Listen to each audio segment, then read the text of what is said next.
周四，日本首相岸田文雄来到此次亚欧之行的最后一站英国，并与英国首相约翰逊会面。这是岸田上任以来首次访英，受到英方热烈欢迎。两人一同观看英国皇家空军飞行表演，并检阅仪仗队。英国政府称之为两国紧密关系的象征。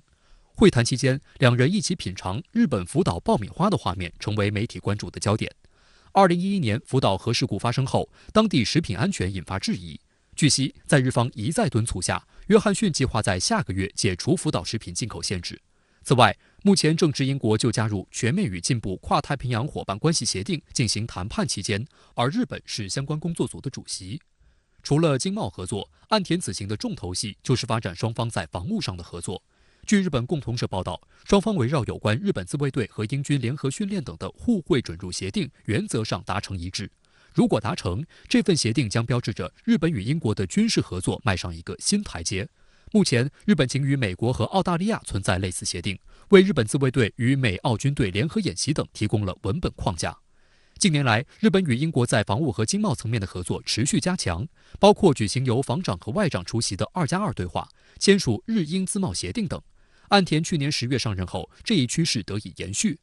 外界预计，在现有合作基础之上，两国在安全层面的合作可能还会更进一步，例如令日本成为第6只眼。日本近期已透露出加入由美国、英国、澳大利亚、新西兰和加拿大组成的5眼联盟的计划。最想实现的一个所谓的最直接的一个战略意图，就是在整个由俄乌冲突引发的这一轮国际秩序变动当中，日本要重新找到自己的位置，看作是自己一次提升政治大国、提升全球影响力一个绝佳的机会。我们看到过去一段时间，无论是以北约为中心的会议，还是以G7为中心的会议，我们都能看到日本在整个这个所谓的穿梭外交的过程中，日本的势头非常强劲。值得注意的是，有分析指出，乌克兰危机已经成为一些西方政客不断升级制造地区紧张的借口。一段时间以来，英国在多个场合高调推动北约亚太化，甚至妄言北约应帮助台湾自卫。而在亚太地区，日本正异常起劲地应和这种盘算，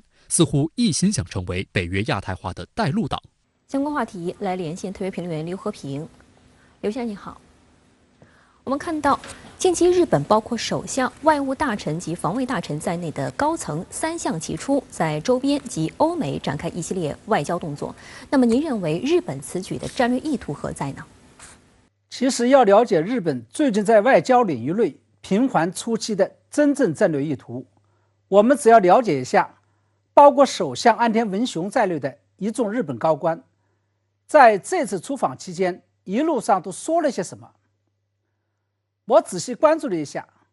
他们这次出访反复强调的就是这么几句话。第一句是，由于俄罗斯入侵乌克兰，